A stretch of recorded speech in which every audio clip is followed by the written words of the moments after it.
Morning student, मैं अमित राणा आप सभी का स्टडी पॉइंट विद अमित में स्वागत करता हूं। उम्मीद करता हूं आप अच्छे होंगे और आपकी जो प्रिपरेशन है वो भी अच्छी चल रही होगी। देखिए, आज का हमारा जो टॉपिक है अधिगम। ठीक है, अधिगम। अधिगम मीन्स सीखना। ठीक है, चलिए देखते हैं अधिगम का अर्थ।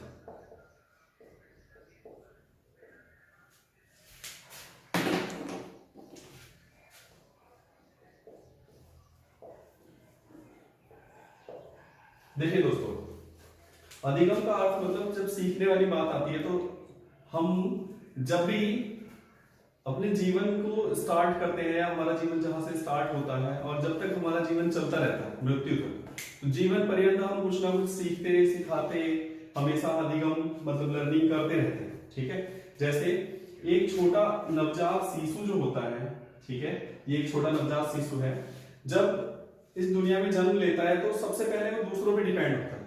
ठीक है, अपनी माता पे, पिता पे या परिवार पर, सब पर डिपेंड होता है, क्योंकि वो खुद से तो कुछ करके नहीं आया। एक कोरे कागज की तरह होता है, ठीक है, एक ब्लैंक पेपर की तरह होता है। जो भी कुछ सीखता है या हम सिखाते हैं उसको, वही चीजें वो सीखता चला जाता है, अपनी व्यवहारिकता में परिवर्तन आता चला जाता है उसमें। देखिए क्या होता है अधिगम। जब ये छोटा बच्चा होता है तो ये क्या करता है, इसको जब भूख लगती है तो रोना स्टार्ट कर देता है। ठीक है, जब ये रोएगा तो इसकी मम्मी को रोने की आवाज आएगी। ठीक, अब उनको पता चल जाएगा कि हमारा बच्चा भूखा है, उसको फीडिंग करानी है, ठीक, दूध पिलाना है या कुछ खाने के लिए देना है उसको। ठीक, तो इसको क्या एहसास हुआ, जब 2-3 बार ऐसे इसने रिपीट किया कि फिर भूख लगी, फिर रोया, मम्मी आई, मम्मी ने फिर फीडिंग कराई, उसका पेट भर गया। अब यही प्रयास बार बार करते करते इसने क्या किया, इसके अब ये सीख गया। क्या सीखा, इसने ये लर्न कर लिया कि अगर मैं रोऊंगा तो मुझे कुछ खाने को मिलेगा। ठीक है, या जो मेरी भूख शांत होगी वो कैसे होगी, जब मैं रोऊंगा। मेरी मम्मी को तब पता चलेगा कि जब मैं रोऊंगा तो उनको ये पता चलेगा कि मुझे भूख लगी है। ठीक, तो कहने का क्या तात्पर्य है कि जब से हम जन्म लेते हैं तब से सीखने का प्रयास करते रहते हैं। जैसे इसने सीखा कि अगर मैं रोऊंगा तो मेरी मम्मी को पता चलेगा कि मुझे भूख लगी, तो तब मुझे खाना मिलेगा। इसी तरह क्या होगा, देखिए आगे और,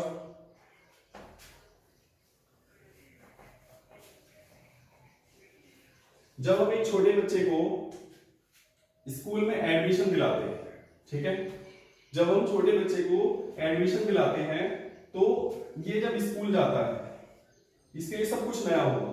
ठीक, जो यहाँ वातावरण तैयार होगा उस वातावरण में जाने के बाद ये क्या करेगा, चीजों को देखेगा, ऑब्जर्व करेगा और उनको सीखेगा। ठीक है, जो इसका एक सीखना वर्ड होता है, यही इसका मेन मोटिव है। ठीक है, सीखना। हम एक छोटे बच्चे को स्कूल या विद्यालय क्यों भेजते हैं, कुछ चीजें सिखाने के लिए, कुछ उसमें परिवर्तन करने के लिए, कुछ विकास करने के लिए। ठीक है, जब ये यहां पहुंचेगा तो इस वातावरण को देखेगा और वातावरण को देखने के बाद ये चीजें सीखना प्रारंभ कर देता है। क्या कि जब ये क्लास में जाता है तो एक दूसरा बच्चा क्या करता है, दूसरा बच्चा क्या करता है, वहां पर खेल रहा है। ठीक है, और यहाँ पर कई सारे बच्चे एक साथ, जब कई बच्चे खेलेंगे, बहुत सारे बच्चे आपस में खेलेंगे, तो क्या करेगा, इसको सामाजिकता, भाईचारा या ग्रुप में रहने की आदत सीखेगा। ठीक है, या फिर पढ़ना सीखेगा, लिखना सीखेगा, कुछ भी। तो हम विद्यालय बच्चे को किस लिए देखते हैं, भेजते हैं सीखने के लिए, अधिगम करने के लिए। ठीक है, अब देखिए और चीजें मैं बताता हूं आपको और कैसे।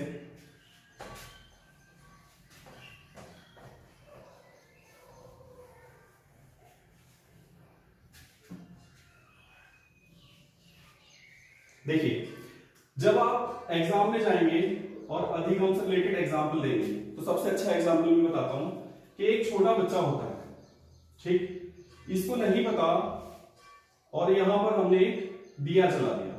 ठीक है, ये दिया चल रहा है, इस छोटे बच्चे को नहीं पता कि ये क्या है, क्या होता है, कैसे होता है, कुछ नहीं पता इसको। ठीक है, ये कोरे कागज की तरह है, लेकिन जब इसको जलते हुए देखेगा तो ये फटाक से जाएगा, क्योंकि इसको एक चमकता हुआ एक वस्तु या एक चीज दिखाई देगी चमकती हुई, जिसको वो छूने का प्रयास करेगा। बच्चों की एक आदत होती है कि किसी भी चीज को छूना या पकड़ लेना उसकी हैबिट बन जाती है।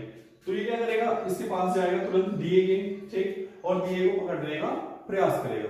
लेकिन जैसे ही ये जाएगा और इसको पकड़ेगा तो इसका तुरंत हाथ जलेगा।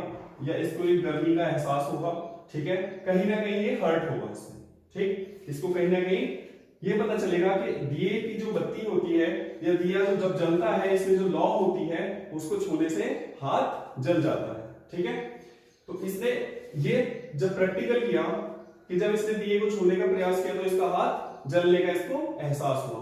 इसके बाद क्या करेगा ये, दोबारा हमने दोबारा एक दिए को रखा, फिर से जलाया, तो इस बार क्या करेगा, इस बार ये इसके पास भी जाने का प्रयास नहीं करेगा, छूना तो दूर की बात है, ये इसको इसके पास भी जाने का प्रयास नहीं करेगा, क्योंकि ये सीख गया, इसने ये अधिगम कर लिया या ये सीख गया क्या कि अगर हम दिए के पास जाएंगे और उसको छूने का प्रयास करेंगे तो क्या होगा, हाथ जल जाएगा, ठीक है।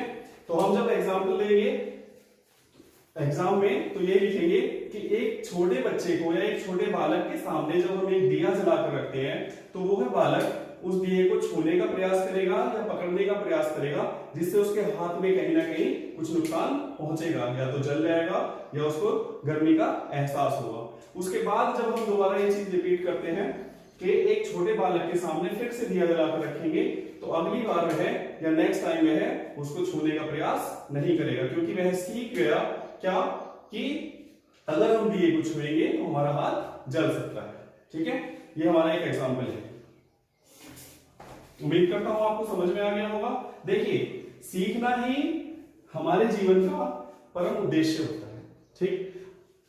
जो लोग नहीं सीख पाते या जो लोग नहीं सीख सकते वो कहीं ना कहीं पीछे रह जाते हैं, जैसे जानवर और मनुष्य, पशु पक्षी, ठीक है, ये सब, इनमें और हम में क्या अंतर है, मनुष्य के पास एक बुद्धि है, ठीक है, जो सबसे अलग करती है इन सबसे, ये इनको भी सिखाया जाता है लेकिन ये अपने ज्ञान को सीमित तरीके से सेव नहीं रख सकते, भूल जाते हैं या सीखने का प्रयास नहीं करते। लेकिन व्यक्ति क्या है, मनुष्य क्या है, चीजों को सीखता है और अपने व्यवहार में परिवर्तन करता रहता है, समय के अनुसार और वातावरण के अनुसार अपने आप को ढालता रहता है चीजों के साथ साथ, ठीक है, नई नई चीजें सीखता रहता है और उनको साथ अपने जीवन में यूज करने लग जाता है, ठीक है। यही अंतर है मनुष्य और जानवरों। तो सीखने की प्रक्रिया एक ऐसी है, कहने का मतलब ये है कि सीखना या अधिगम एक ऐसी प्रक्रिया है जो जीवन पर्यंत चलती रहती है। व्यक्ति या बालक जन्म से लेके मृत्यु तक कुछ ना कुछ सीखता रहता है, ठीक है। चलिए अब देखते हैं इसकी परिभाषा। देखिए स्टूडेंट्स, परिभाषाएं करने से पहले हम क्या देखते हैं, शाब्दिक रूप में अर्थ को लिखने का प्रयास करते हैं कि हम लिखेंगे कैसे, ठीक है। देखिए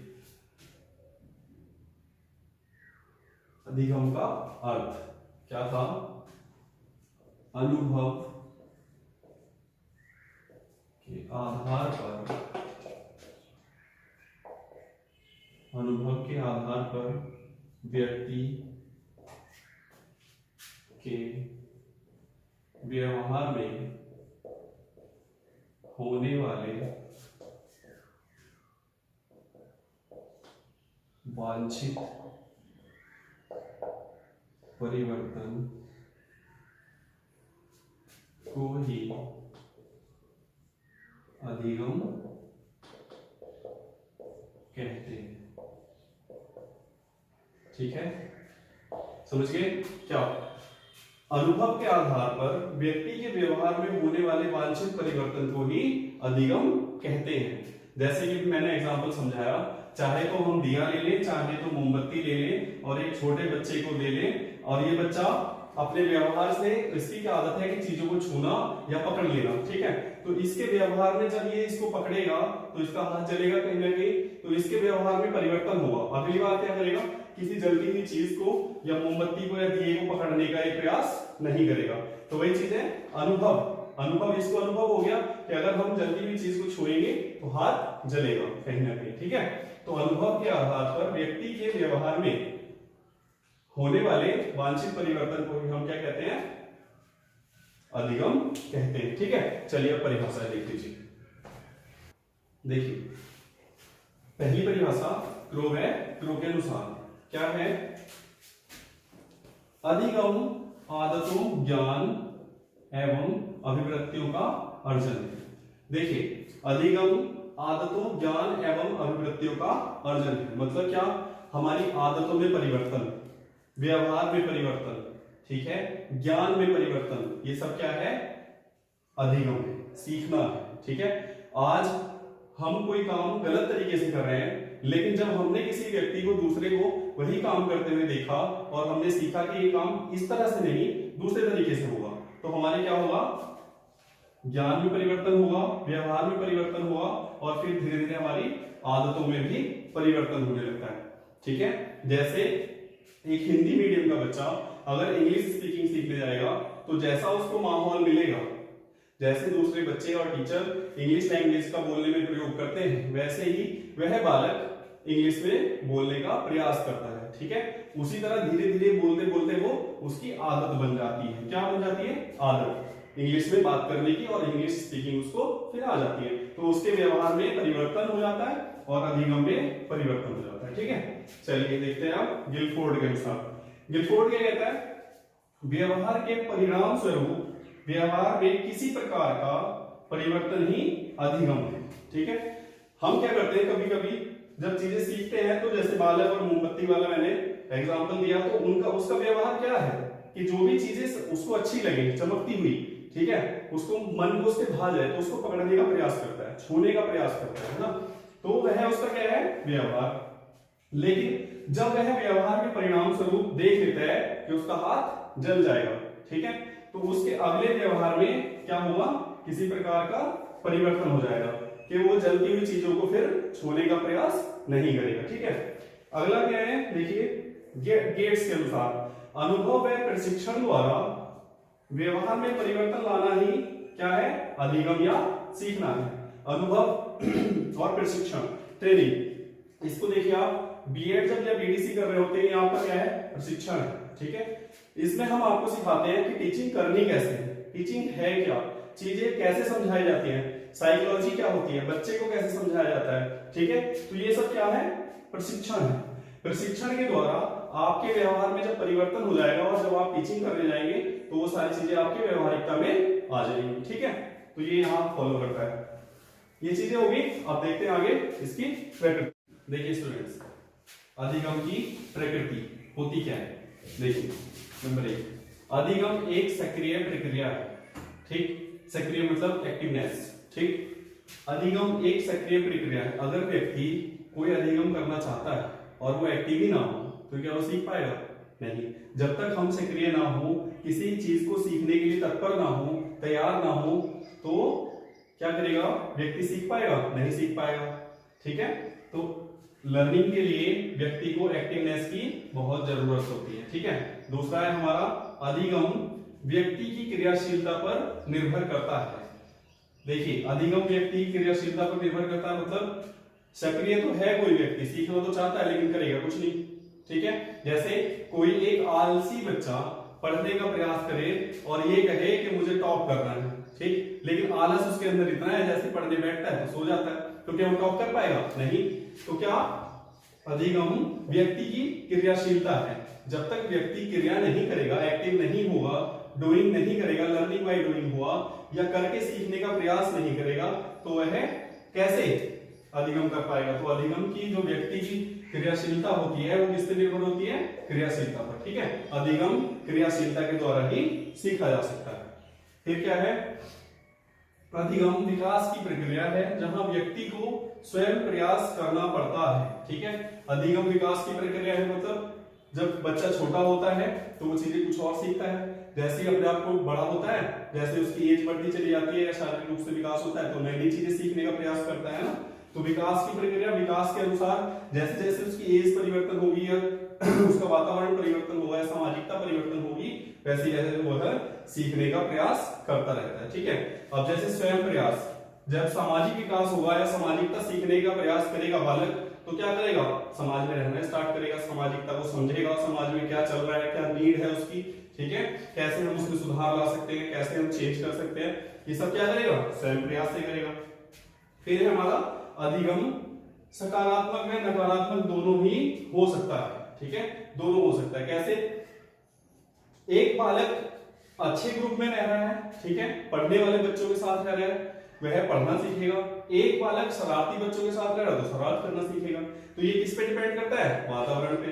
तो चीजें नेगेटिव और पॉजिटिव हमेशा होती है, एक व्यक्तित्व भी नकारात्मक और सकारात्मक हमेशा होता है, ठीक है। वैसे ही क्या होगा, अधिगम भी सकारात्मक व नकारात्मक दोनों हो सकता है। अगर सकारात्मक लोगों के साथ रहेगा तो क्या होगा,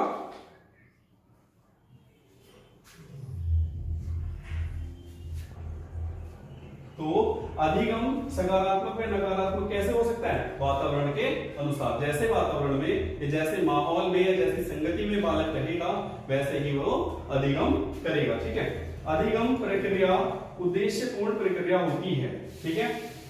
आप देखिए, जिसके पास कोई उद्देश्य ना हो, गोल ना हो, कोई एम ना हो, तो क्या वह कोई सीखने का प्रयास करेगा? नहीं। अब जानवर जो होते हैं उनके पास कोई उद्देश्य होते हैं, कोई गोल होता है? नहीं। उन्हें तो खाना खाना है, सोना है, बैठना है, कोई टेंशन ही नहीं है। तो सबसे पहले व्यक्ति को क्या करना पड़ता है, उद्देश्य बनाने पड़ते हैं, एम बनाना पड़ता है, गोल बनाने पड़ते हैं, ठीक है।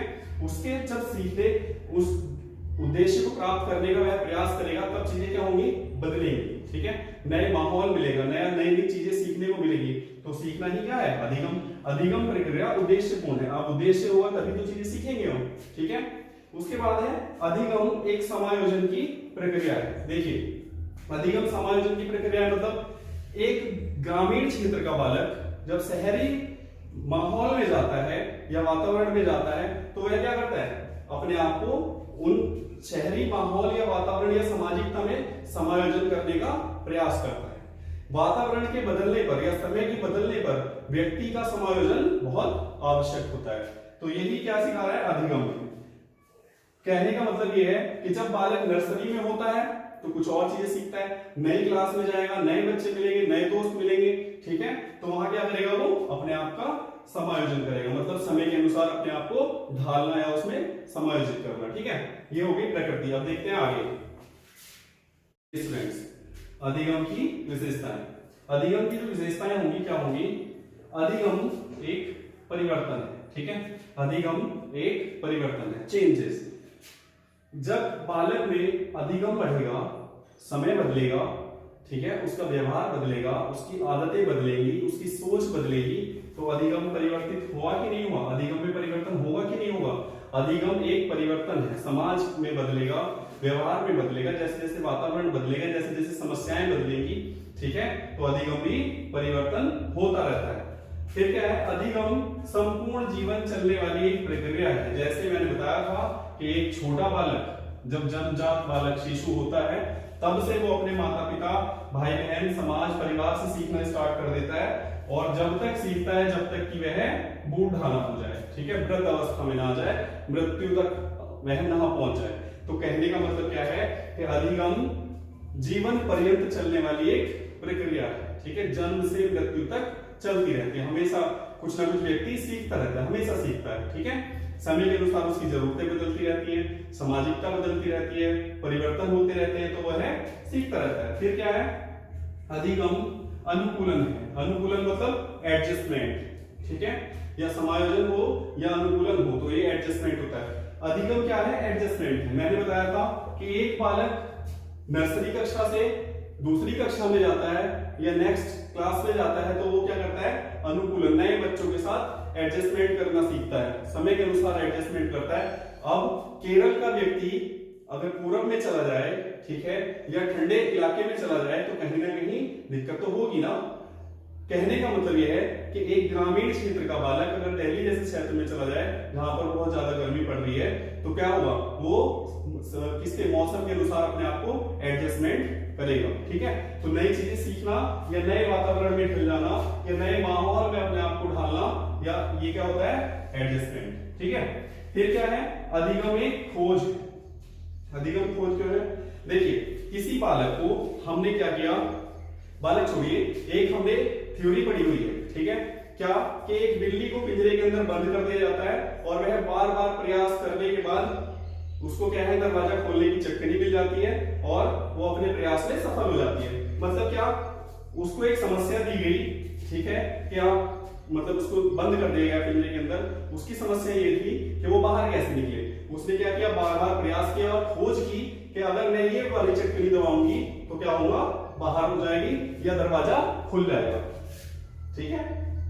कहने का मतलब ये है कि जब कोई समस्या हो और उसका समाधान खोजना हो, ठीक है, समाधान खोजना हो तो ये क्या होगा, अधिगम। समस्या के अकॉर्डिंग आदमी या व्यक्ति नई नई चीजों को खोजने का प्रयास करता है, तो अधिगम क्या है, प्रयास। ठीक है, फिर क्या है, अधिगम वातावरण की उपज है। ठीक, मैंने अभी समझाया था कि एक बालक शरारती दोस्तों में, ठीक है, शरारती बच्चे हर जगह होते हैं, हमारे यहाँ भी, ठीक है, शरारती बच्चों का एक ग्रुप होता है। अगर ये बालक इन्हीं बच्चों के साथ रहेगा तो ये भी शरारती होने का प्रयास करेगा, कहीं ना कहीं शरारत आएगी। ठीक है, क्योंकि जैसा देश वैसा भेष, या जैसे माहौल में हम रहते हैं वैसा ही हम सीखते हैं। दूसरे बच्चे क्या होते हैं, साइलेंट होते हैं, मतलब ज्यादा शरारती नहीं होते, लेकिन पढ़ने में उनका पढ़ाई पर पूरा फोकस होता है, कहीं ना कहीं वो एक्टिव होते हैं। तो अगर उस ग्रुप में रहेगा तो उस तरह सीखेगा। कहने का क्या है कि अगर वातावरण अच्छा होगा तो चीजें अच्छी सीखी जाएगी, वातावरण खराब होगा तो वह खराब चीजें सीखेगा, गलत चीजें सीखेगा। ठीक है, अधिगम वातावरण की उपज है। जब विद्यालय हम जाते हैं तो शिक्षक एक वातावरण का निर्माण करते हैं जिसके माध्यम से बालक सीखता है। ठीक है, तो वातावरण के अनुसार ही सीखता है। फिर क्या है, अधिगम व्यक्तिगत और सामाजिक दोनों होता है। ठीक है, अधिगम व्यक्तिगत और सामाजिक दोनों होता है। एक बालक, सपोज दैट एक टीचर का एग्जांपल ले लीजिए। जब एक टीचर पढ़ता है, जब छोटा बच्चा होता है तो वो खुद के लिए पढ़ता है, ठीक है, अपने पेरेंट्स के लिए पढ़ता है कि मुझे पास होना है, मुझे अपनी क्वालिफिकेशन बढ़ानी है। ठीक है, लेकिन जब वह पढ़ लिख लेता है और एक अच्छी एजुकेशन प्राप्त कर लेता है तो फिर क्या करता है, समाज में परिवर्तन करने का क्या करता है, प्रयास करता है। देखिए, जैसे सपोज दैट हम या आप लोग आने वाले टाइम में टीचर बनेंगे। आपने कभी सोचा था कि हम समाज में परिवर्तन लाएंगे? शिक्षक या विद्यालय समाज का निर्माता होता है। किसने बोला है? जॉन डी मिल। समाज का निर्माता कौन होता है? विद्यालय। और विद्यालय में कौन करता है? शिक्षक करता है। तो जब शिक्षक अपनी एजुकेशन लेता है तो उसकी व्यक्तिगत हो गई, लेकिन जब वह पढ़ाने का प्रयास करता है या शिक्षक बन जाता है और शिक्षण कार्य करता है तो वह क्या करता है? सामाजिक कार्य करता है ना, समाज में परिवर्तन लाने का प्रयास करता है। तो ये व्यक्तिगत हो गया। फिर क्या है? सीखना सार्वभौमिक। सार्वभौमिक मतलब यूनिवर्सल ट्रुथ। ठीक है, यूनिवर्सल। कैसे? एक बालक जन्म लेगा, मनुष्य जन्म लेगा पृथ्वी पर, वह भी सीखेगा। जीव जंतु पक्षी, ठीक है, ये सब सीखते हैं। ठीक है, सीखना सार्वभौमिक है। लेकिन क्या मनुष्य के अंदर बुद्धि दी है भगवान ने, ठीक है, ईश्वर ने बुद्धि दी है, तो उस बुद्धि का प्रयोग करके केवल मनुष्य अलग है, जीव जंतु अलग है। लेकिन ये सत्य है कि जीव जंतु भी सीखते हैं, पक्षी भी सीखते हैं, ठीक है, और मनुष्य भी सीखता है। तो सीखना क्या है? सार्वभौमिक है। ठीक है, चलिए इसके बाद देखते हैं आप नेक्स्ट। ये स्टूडेंट्स, अधिगम के प्रकार। ये क्या है हमारा? अधिगम। ठीक है, और ये होता है 3 प्रकार। एक समस्या समाधान, ठीक है, ये हो गया। दूसरा है हमारा अधिगम समस्या समाधान। दूसरा है हमारा शाब्दिक, ठीक है, और तीसरा है हमारा गत्यात्मक। ठीक है, तो अधिगम हमारा कितने प्रकार का होता है? 3 प्रकार का। और भी कई प्रकार का हो सकता है, लेकिन समझिए क्या कि अधिगम व्यक्ति कब करेगा? मैंने अभी समझाया था, व्यक्ति अधिगम तभी करता है जब कोई उसके पास समस्या हो। मतलब एक अगर कोई व्यक्ति एक जगह बैठा रहे, उसके पास कोई समस्या ना हो, उद्देश्य ना हो, कोई गोल ना हो, तो क्या वह कुछ करने का प्रयास करेगा? कुछ अलग सोचेगा? कभी नहीं। क्योंकि जब उसके पास कोई समस्या ही नहीं है, कोई उद्देश्य नहीं है, या कुछ करने का कोई कारण ही नहीं है, तो क्या कुछ करने का प्रयास करेगा? कभी नहीं। तो सीखेगा कहां से? कुछ भी नहीं। तो सबसे पहले एक व्यक्ति के पास समस्या आई और उस समस्या का समाधान करने के लिए उसने प्रयास करने शुरू करे। किसने? व्यक्ति ने। तो एक व्यक्ति के पास जब कोई समस्या होती है तो उस समस्या का समाधान करने के लिए जो वो चीजें खोजता है, नए नए तरीके खोजता है, वह क्या है? अधिगम। उस समस्या का समाधान करते करते ही एक चीज उसे प्राप्त होती है, क्या? अनुभव। ठीक है, अनुभव। इस समस्या का समाधान करते समय अनुभव, और अनुभव से ही क्या होगा? अधिगम हुआ, उसके व्यवहार में परिवर्तन हुआ। तो कहने का मीन्स ये है कि अधिगम करना समस्या का समाधान करना होता है। एक प्रकार से समस्या का समाधान करना ही अधिगम है, क्योंकि समस्या का समाधान करने के लिए जो नई नई चीजों का प्रयास करेगा उसके व्यवहार में परिवर्तन होगा, या जो नई चीजों का अनुभव करेगा वो सब क्या कहलाएगा? अधिगम। ठीक है, दूसरा शाब्दिक। शाब्दिक में क्या होता है, कुछ चीजें जैसे बुक से हमारे पास कोई समस्या है और यह समस्या नहीं भी है तो हम क्या करेंगे, बुक पढ़ेंगे, शाब्दिक रूप से चीजों को सीखेंगे। ठीक है, मैं आपको शाब्दिक रूप में समझा रहा हूं तो आप शाब्दिक रूप से समझ रहे हैं, तो ये क्या हुआ, एक अधिगम है। ठीक है, ये हो गया। इसके बाद क्या है, गत्यात्मक। अधिगम गत्यात्मक है। गत्यात्मक मतलब डायनामिक, चलता रहे। ठीक है, एक्टिवनेस। क्या कि समय के अनुसार जैसे जैसे लाइफ में परिवर्तन होते चले जाते हैं वैसे वैसे अधिगम भी परिवर्तित होता चला जाता है। अधिगम मैंने बोला जीवन पर्यंत चलने वाली एक प्रक्रिया है, सीखता रहता है व्यक्ति कुछ न कुछ समय के अनुसार। ठीक है, ये हो गया। अब देखिए सीखने के लिए मतलब अधिगम के और भी कई प्रकार हैं, जैसे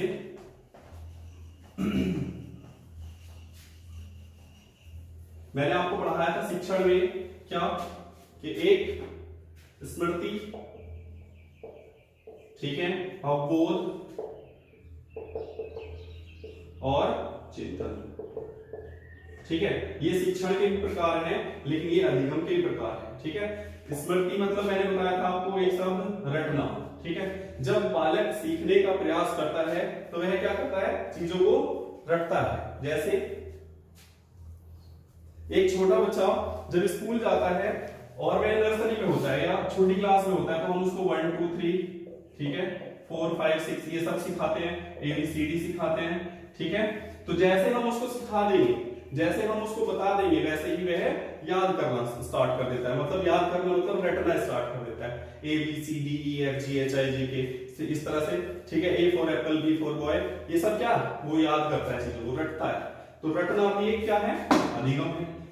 अधिगम है कि नहीं है, उसकी नॉलेज तो गेन हो रही है, व्यवहार में तो परिवर्तन हो रहा है, उसके ज्ञान में तो परिवर्तन हो रहा है। ठीक है, तो ये सब क्या है, अधिगम। फिर क्या होता है, अवबोध।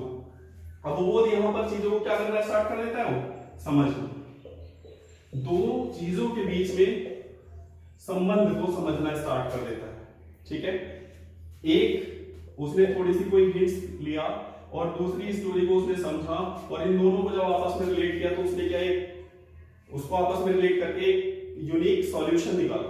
ठीक है, क्या कि ये ऐसे समस्या हुई होगी, इस तरह से कोई चीज हुई होगी तब ये जाकर ये चीजें बनी है। या इसको हम मैथ में ले लेते हैं, a² + b² - 2ab।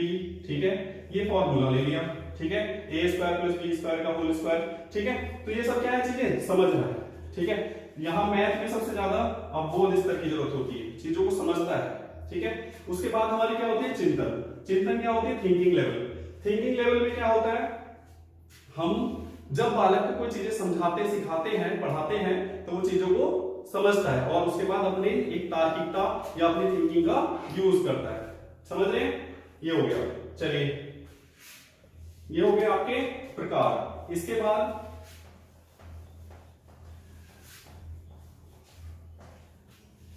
बाद देखिए, क्योंकि वीडियो ज्यादा लेंथी हो जाएगी, गहने और सिद्धांत।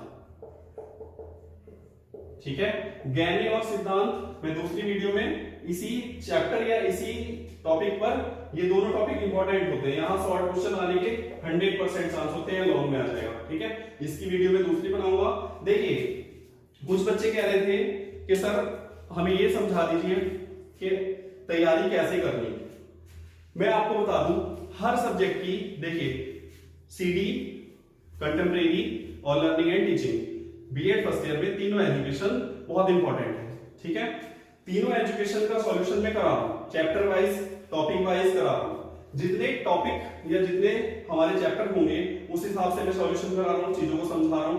अब एक टॉपिक अगर हमने पढ़ा, ठीक है, जैसे मैंने शिक्षा लिया था, ठीक है, उसके बाद मैंने अधिगम ले लिया, इससे पहले मैंने ज्ञान लिया था। ठीक है, ये तीनों टॉपिक हैं, समझ रहे हैं आप, ये तीन या तो आप लॉन्ग क्वेश्चन समझ लीजिए।